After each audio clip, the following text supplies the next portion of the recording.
Hello, everybody. Welcome back to 90 Minutes of Shenanigans, episode 3. We've been on a little bit of a hiatus for the last week or two. The two of us have been a little bit under the weather, so we do apologise for that. We hope we didn't leave you stuck with absolutely nothing to talk about or to read up on, but we're back and hopefully it'll be a more steady run with it and it'll be back to the regular uploading schedule. So, Cal, how are you keeping? Yeah, good. I'm quite tired today after work. But sure, that's neither here nor there. I'm excited to get back into this. I feel like sometimes our schedules don't align, so that's what's the hardest thing about it. But every episode we're going to improve, and every episode we'll figure things out a bit more, and then eventually be perfection, and we'll run. Let's just say a certain other podcast in Ireland out of business. Or just any podcast, the kickoff or the club, or Kick off. they're all going to go. They're all going to go. That they're going to have to step off the pedestal. I wouldn't the kickoff. We wouldn't have much to do with the kickoff. Sure, that's pretty much done, isn't it? Oh fuck. With True Geordie, I don't want to get cancelled or anything, but yeah, no, all the main lads left the kickoff, which is hopefully won't be the Yeah. case here. But about Jeez, that, imagine yeah, if it's True Geordie watched this and made a reaction video to this and just started slagging us. entertaining. Getting that would be nice. Yeah, that'd be great. You don't want to go down that rabbit hole. Yeah, it's a bit of a late recording this evening. It's about 20 past 10 or 25 past 10 my time, and then for yourself in Spain, it's even later. So yeah, but we're Yeah, look at all the sacrifice to make sure we get the content out. exactly. So we do actually we have a lot to catch up on. Actually, obviously we missed a good 2 weeks of football, both on the European and the domestic stage. But we're going to kick off with the more recent fixtures, so the ones that happened over the weekend. And I think the obvious place to probably start would be the game at the Emirates on Sunday between the two teams that were fighting it out for the league last year, Arsenal and Man City. And I think the game kind of went as if they were two teams kind of going for the league, two teams kind of cancelling each other out. It wasn't really one for the neutral. It wasn't high octane end to end. It was two good teams cancelling each other out. I don't know how you viewed it. Yeah, it wasn't like the most pleasing well, depends on what you like in football, what type of tactics and style, but it wasn't to the average ear the most pleasing type of football to watch. But if I'm being totally honest, I was very impressed with what Arsenal did, their tactical display. And what was it in total? Like 4 shots Man City got in the end? Was it 4 shots on I think target? it was. I think in the entire game. I think yeah. Like, as in that's unheard of. That's unheard of. And yes, I know City were missing a few players like obviously De Bruyne and Rodri and all, but Arsenal were too. They were missing Saka. Like Saka is their bread and butter. Saka's their best player, and I don't know what you thought, but I thought it was probably a draw was probably the best, probably the fairest result. And obviously they got lucky with the goal at the end with Martinelli. They got kind of lucky with the goal, but overall I was very impressed. And now they're set up pretty well. We only before that game I thought people were talking that like Arsenal they're not really on it this year, and yeah they were winning games and all, but they like compared to last season they're not really on it. But I mean, if you're beating City, you're doing something right. Yeah, no, I think my interpretation of the game was I agree with you. I think a draw was probably a fair result if you're looking at the balance of the game. I don't think either side really did enough to win it. I think like if I was to pick one team that would probably deserve to win it over the other, it would have been Arsenal. I thought they were the better team the second half. I thought they rode their luck a little bit within maybe the first 20 minutes to half an hour of that first half. I thought obviously with Declan Rice clearing it off the line and just in the way that Arsenal were playing in that first, as I said, 20 minutes, half an hour, they looked very nervous. That they weren't playing any kind of fluid football, or like they were kind of, yeah, I think nervous was the overriding feeling, but they got through that and they were able to kind of contain City, and that's I say that despite the fact that City didn't really throw much at them. I think they miss Kevin De Bruyne a big time. I think they've a lack of creativity in there. I know they have players like Bernardo Silva and Phil Foden that can do it, but I just think Kevin De Bruyne links everything in that City team. So they really did miss him. I think they miss Rodri as well. I know you were saying that, Arsenal missed Saka, and I've heard a lot of people saying they missed Martinelli and Partey, but Martinelli and Partey did play in that game. They came on and played, they contributed to it. So it was only really Saka that was missing. And of course, obviously, Saka's a big miss. He's one of the best players in the league. But, City with their two best players missing. Yeah. And Guardiola almost set up for a draw. I don't think he was actually looking to win the game from the way I don't Hmm. think City ever pressed Arsenal enough or kind of went at them. They did like I know, like I'm sure we've noticed with City probably ever since Pep Guardiola's gone in, they've always been a very high pressing team. They'll press 100% for the full 90 minutes, but they were never really at it, or they weren't pressing as much as they normally would do at the weekend. And I just kind of had that feeling that Pep was he was almost happy to take a point out of the game with everything that's going on with the likes of the injuries to De Bruyne and suspensions, such and such. But yeah, no, I thought it was. I'd say a draw was a fair result, but fair play to Arsenal. They got the win that they needed, and it makes it a little bit interesting. But I still think, I think when Rodri comes back and when De Bruyne comes back eventually, I just think that and with the squad that they have, they will just be too good for everyone in the end. But it certainly does make it interesting. But why? Okay, but just gonna push back on you a bit there. Why would Pep play for a draw? Like, yeah, they're missing two great players. Like De Bruyne is arguably the best player, best creative player, or Rodri even. Rodri keeps him ticking, but still, they're still a far better team than Arsenal on paper. Even Yeah, with no, no, and Arsenal have Saka out. Like, as in, why would he play for a draw if they've lost if Arteta has never beaten them? Do you know what I mean? Like, I can't. Yeah, well, I think I do. Like, I completely get what you're saying. Obviously, no one would expect that from a Pep team. They've never really played that way before, and they always try and beat everyone. And normally they do. But I just, from watching the game and even watching the highlights back, I just noticed that the way that City were playing, it was almost as if they were kind of just refraining from their normal high octane pressing game that they normally play and just going kind of all out as if they were just kind of happy to sit back and contain Arsenal. And I mean, you may say that City are on paper a better team than Arsenal. I think they are, but it's so early on in the season with the players that they have missing. It's not a bad result for City with all things considered. So I'm not saying that he was playing for a draw. More than likely he wasn't, but I just kind of noticed from the way that City had set up and just the way that they played that I think Pep may have been happy with the draw, but obviously he wasn't. Obviously it turned out that they ended up losing, so he didn't even get that if that's what he did wanted. But yeah, no, I mean, I think as a United fan and as a Chelsea fan, we've all had games where, and I'm saying this from a fan perspective, not just Pep's or whoever manager, that if you go away to the Emirates or you go to Old Trafford, or well, maybe not now, but um, when you go away to like the big six teams or your rivals, like it's almost like you don't want to lose the game if you can come away and get if you can get a point, especially early on in the season. You go, okay, we'll take that. And obviously, it's a bit different saying it from a City perspective because they've just gone that they normally just steamroll everybody in sight. But I just think with the way everything was going on, and I think with the whole, the Kovacic incident, when you have a midfielder sitting in there on a yellow, you know, I just think all these things kind of tied in maybe to Pep's thinking, and that's why he probably, just in my opinion, he may have been happy to settle for a point, which ultimately didn't even get Yeah, in the end. yeah. Like, I don't know if I totally agree with you. Like, I just look. I have my bias against City. I hate City. I hate City with an absolute passion. So I partly want to try and I want to kind of say to you, like, and I'm not that tactically savvy. Like, I couldn't tell you what Arteta did or Pep Guardiola did, but I just think, who's to say that Pep didn't react or wasn't reacting to Arteta's tactical decisions?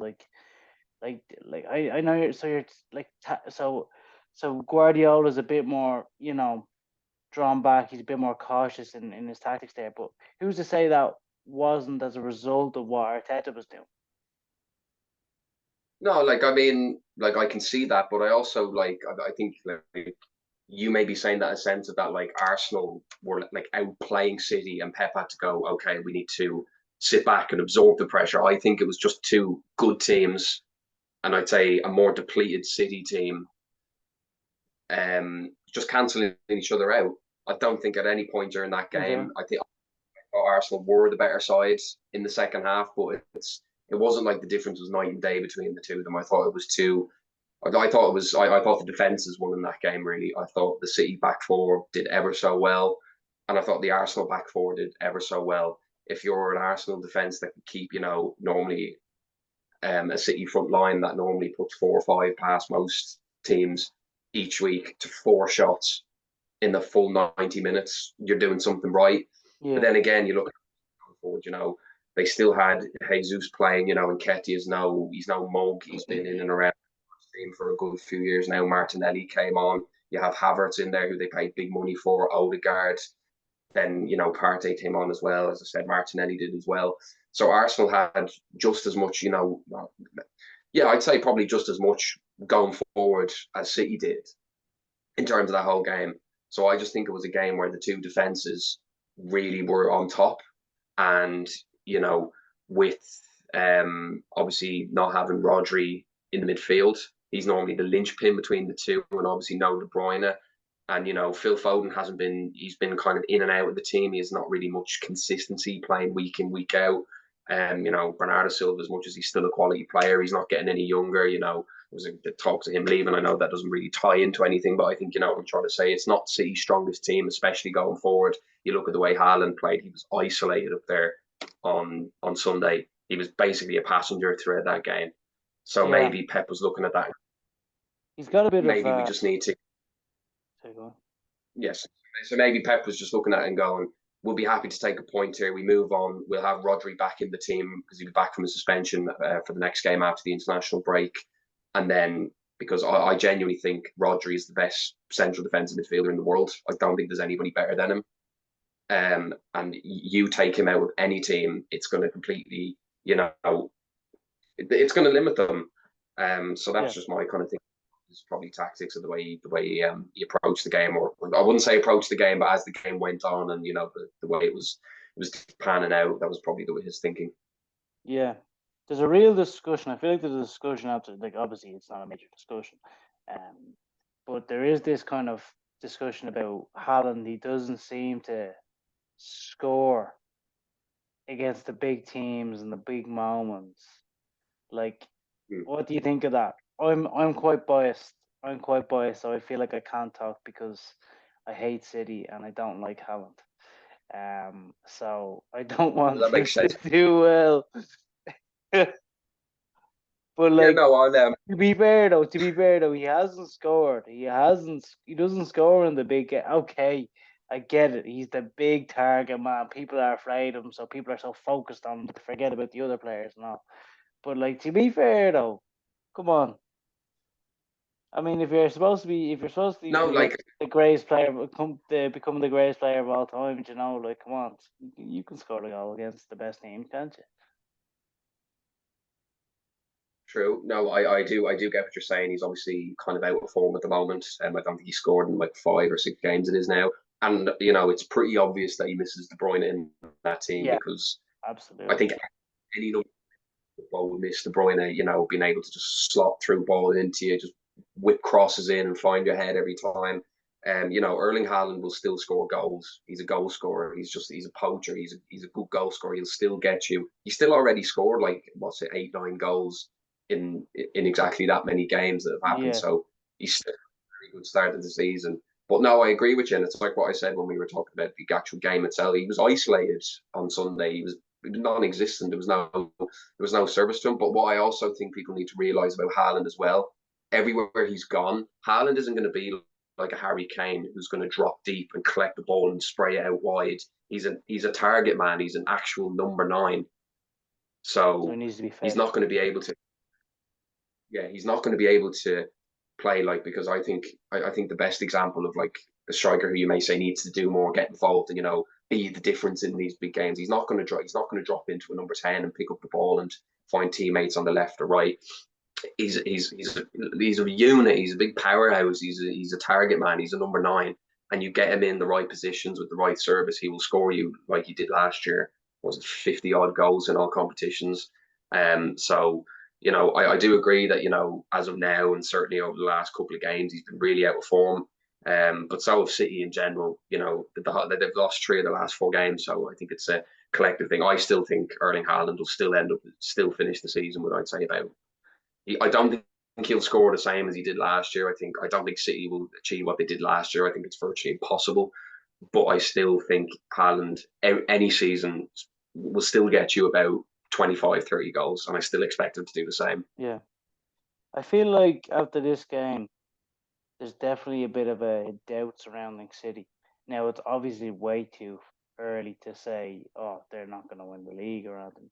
But I do feel like at the moment, and it's probably just because it's probably recency bias, and then also it's just very early days, so people get excited. But I mean, they are this.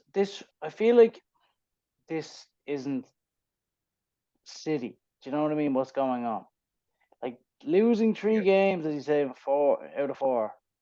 I feel like this is all like a rebound effect from winning the treble last year. I feel like this could be like an exhausted team, and I feel like that they're probably not going to do what they did last season. And then you have Liverpool, Arsenal, Tottenham, overperforming like Newcastle. Do you not think? I feel like this season could be interesting. We're kind of No, getting into it's the it's quarter stage of the season now, so yeah, no, like I agree with you. I don't think City will achieve what they did last year. I think what they achieved last year is like it's like the pinnacle of club football. You won the treble, you won pretty much anything, or you won the 3 biggest trophies that are possible to win. So it was only ever done once before. And even United in the following season couldn't match it. I know they mm, won the league, but it had been 20 odd years and no one had done it up until City yeah, last year. I think that City have just set such high standards of themselves over the last 4 or 5 years, and especially what happened last year, everyone is like, oh, like they're going to do it again. And the way they even started the season, apart from the last couple of games, they won the first 6 games and they looked imperious. It looked as if they were just going to like. I still think they'll win the league, but it looked like they were just going to stroll to it. And then obviously they've had injuries to obviously De Bruyne, and losing Rodri wasn't ideal as well. I'm not trying to throw injuries and suspensions into it, but it does tie into it. Rodri and De Bruyne are 2 of their best players. Not even just for City, they're 2 of the best players in the world. Any team would miss them. So I do think that when they come back, and the fact that City are out with the League Cup as well now, so they do only have the Premier League, the Champions League to focus on. The FA Cup doesn't start till January, and that's only once every couple of weeks anyway. So City will, just put all their focus into the league and the Champions League. I do think they will win only. I think they'll win either one of them. I don't think they'll win both. I think they'll either go full pelt for the league or they'll go full pelt to the Champions League. I let's don't not think forget. they have it in. Let's not Yeah, forget the Champions League, Real Madrid. Sorry, yeah. yeah, no, like Real Madrid are going to be there every year, and you look at what City did to Real Madrid last year. They put them to the sword. And it'd make for a great game if they played each other again. But everyone knows that Real Madrid will be there every season when it comes to the Champions League. But again, so will City. But I do think City will either win one or the other. I don't think they'll win both. Excuse me. So yeah, no, it is. I think they do have a little bit of a hangover. I think it's very difficult as a footballer, especially if you were playing at City last year, to go, well, we won the treble. Like, what more do we need to do? Like Mm-hmm. we've done it. We won the lot. So there probably is that level of, are the players motivated enough to want to do it again? Can they push them? And as good of a manager, he's one of the best to ever do it. Can Pep get it out of them? Because it's going to be interesting. As I said, I don't think City will reach the heights that they did last year. I still expect them to win at least 1 or 2 trophies. But no, it is. I feel like people are, they might be kind of going, oh, like City are going to drop off now. They've lost 3 of the last 4 games. It is a bit of a dip in form, and me, I'm a Chelsea fan. I've no attachment to City whatsoever. I'd love to see them, crash and fall off. I don't want Arsenal or Spurs going near it. But if it means City can fall, that's great. But no, I still think by the end of the season, I still expect City to win the league. I still expect them to go far, minimum semi-finals in the Champions League. So I still think they'll have a good season. And once they kind of have their full team back, firing on all cylinders, I just think they're too good. But yeah, it is. It is. I think it's great for the neutral. I think it's great for fans of other Premier League teams to see that City aren't imperious; they are beatable, and we have an opportunity like Arsenal showed the weekend, Newcastle in the cup, and Wolves. and Wolves as well. Especially the Wolves one. I don't think anybody saw that coming. So it's great for us being United and Chelsea fans to see that maybe there is an opportunity that they can be caught and got at. I'm sure Arsenal and Liverpool will be thinking that more than you and I are. But it is going to be a very competitive league. Yeah. And Liverpool. Very good. here's a good question Yeah. before we move on. At Right. what moment should you start worrying as a City fan? I think they have Brighton next, and then they have United. Like, let's just say they weren't to do great against Brighton, and then United, United they're in a great It's a run. match. Yeah, they're in a great run of foot. No, no, it's a Manchester derby. Anything can happen. That's it. Sorry. Don't worry, you can slag. Ali. Oh. No, but when would you start panicking? Like, really? Because honestly, I don't know. Look, again, it's the injuries, I know, but isn't De Bruyne out for a good till I want to say April? No, maybe not April. He's out till January or February time, January. something like that. That's a It's good a long. bit of time. It is a long time. Because if you have three, let's just say Tottenham, Liverpool, and Arsenal just stay where they are. They're right up against them, and they're not backing down. Is February? Look, I know it's City. They can do whatever they want. They can play catch up, absolutely. But I feel like the difference is this season compared to a few other seasons, the last few seasons. There's not just one team, aka City, and then that Liverpool team, or then in case of last season, Arsenal team really edging close, but then sure City just take off at the end. There's three teams, maybe even four, depending on how the season goes, because a lot of people think Tottenham are going to fall off, but there's at least two teams right on them. So I don't know, as in they can't afford to be drawing and slipping up, especially against the likes of Wolves and stuff. Yeah, yeah, no, that is true. I think it was like what I mentioned earlier. The league is so competitive, especially with the re-emergence again. The Liverpool, Arsenal will stay up there. Obviously, Spurs have made a good start, but I just think what separates City from the rest is that those players have been there, done it. They know how to do it every time. And I think even if City are, because City have been 10 points behind, 8 points behind, and they've still gone on to win it. I just think they know how to do it. And your Arsenals have, apart from last season, have never done it before. Yeah, Liverpool have City very close a couple of times. So you could argue Liverpool would be probably the best bet to be able to really really push them all the way. But again, that Liverpool team has kind of got a revamp since the last time they really challenged City. So a lot of those players are brand new, never really played in the league before. You look at Szoboszlai, Gravenberch. You could even say Darwin Nunez is only his second season in the league. And I know McAllister's been there, but he was playing at Brighton, so the expectation levels are just completely different. And then with Spurs, I think Spurs have made a good start to the season. I think Ange Postecoglou's gotten them playing a style of football that they're all very comfortable with. But one injury to Madison or Basuma, they're done. Personally, I think if they lose Madison, they have no creativity in that team. So Daniel. I just think the difference between what Oh, stop breaking me heart, Ange. you're not even a Spurs fan. I know, but I love Ange Postecoglou. He's so charming, and I was a fan of him at Celtic. He's he's very he's very he's It's very conflicting because you're not supposed to like Spurs. I don't like Spurs. I You really know what I don't. mean, though. But like, it's I Ange. really, I really like the way he speaks with the media. But yeah, no.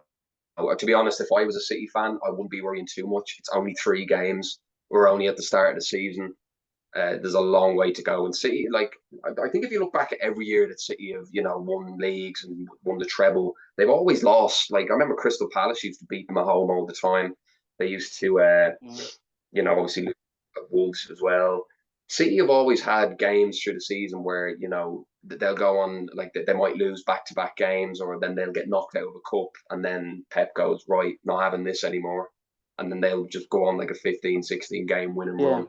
So if I was like, if this continues for the next couple of weeks and it leads into maybe middle of November, even getting to like Christmas time, then I'd be getting worried. But if I was a City fan, I wouldn't be worried just yet. Long way to go, and they're still right up there. fair, fair. Can't argue with that. So yeah, and then if we want to talk about, we actually, you know what?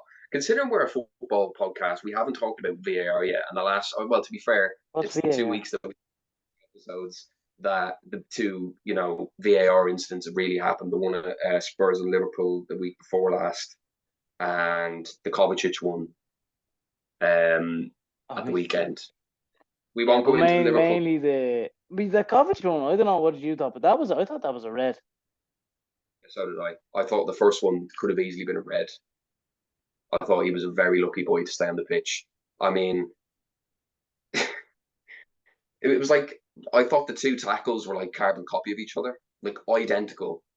And the first one, it was like his foot was over the ball, and I feel like he had time to almost pull out of it. Like he had that second or two to go. Okay, my foot's high here. I'm nowhere near the ball. Like, just pull my foot back because I know I'm in serious trouble here. But again, just the inconsistency with it, and then the fact that he did the same thing again and didn't even get booked for it. It's like, but the first one was a booking for the exact same tackle. I don't know. I don't know. He was a very, very lucky boy to stay on the I pitch. I think don't I know what think you made of it, but I think. red Well, card. I thought he should have been gone. I thought he should have been gone, regardless of what tackle it was. I think he should have been gone. Um, what was I gonna say?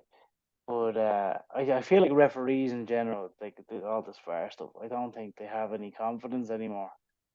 I think I seen this. I would. I'm a fan of MMA. I've seen this in MMA before, where like referees, they make a couple of bad mistakes and then they get into a really bad run of just making mistakes, and they want to intervene, and then this is MMA I'm talking. They want to intervene, but they don't, and then something bad happens when it shouldn't have. And I feel like this is the kind of thing. It's like they're second guessing themselves all the time. Not just the referee, but the whole VAR system in general, the PGMOL.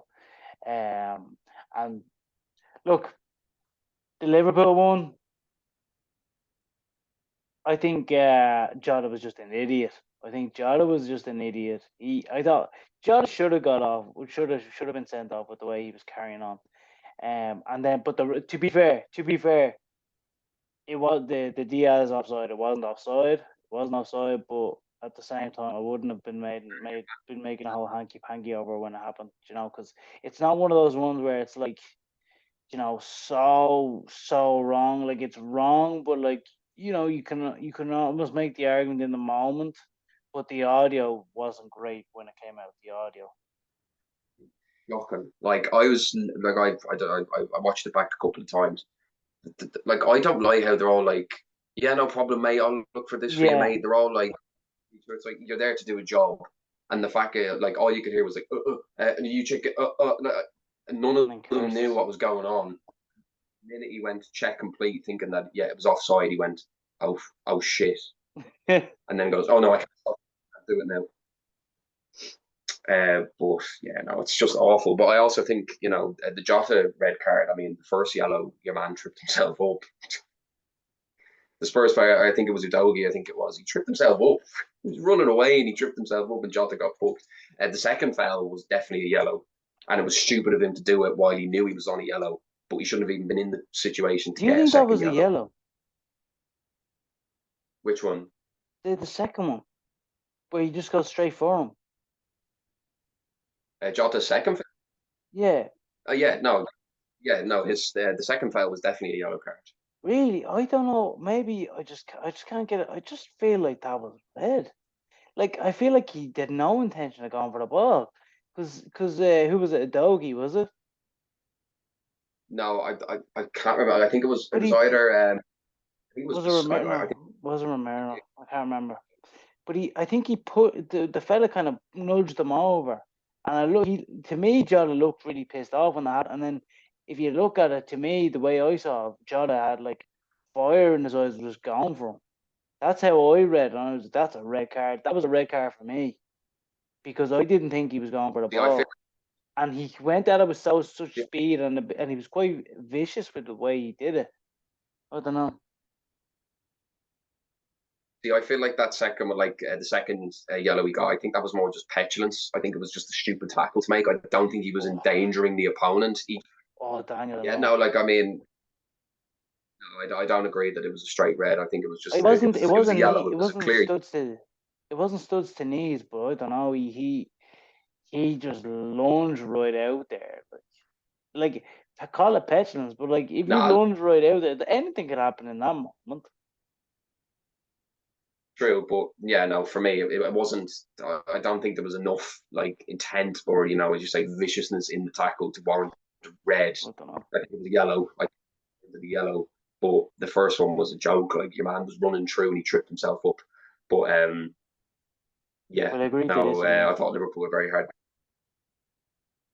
But Jurgen Klopp wanting a replay is just it's just stupid because then everybody will just be going, well, we like I want to replay for the 2009 semi-final against Barca when we got robbed of 4 clear penalties, and then Spurs might go around and say, oh, we want to replay the 2019 Champions League final. But anyway, look, it is what it is. But I enjoyed that discussion today. Hopefully you all did too. Cal, thank you very much as always for being such a gracious guest, and we really enjoyed your insightful opinions. Expert, Thank you expert. all for watching today. Yeah, we always appreciate your input. I certainly do. I can't speak for the others, but we'll let them decide. But yeah, no, thank you very much for watching, guys. Hope you enjoyed this episode, and we will see you guys for the next one. Take care and have a good one. Bye, guys.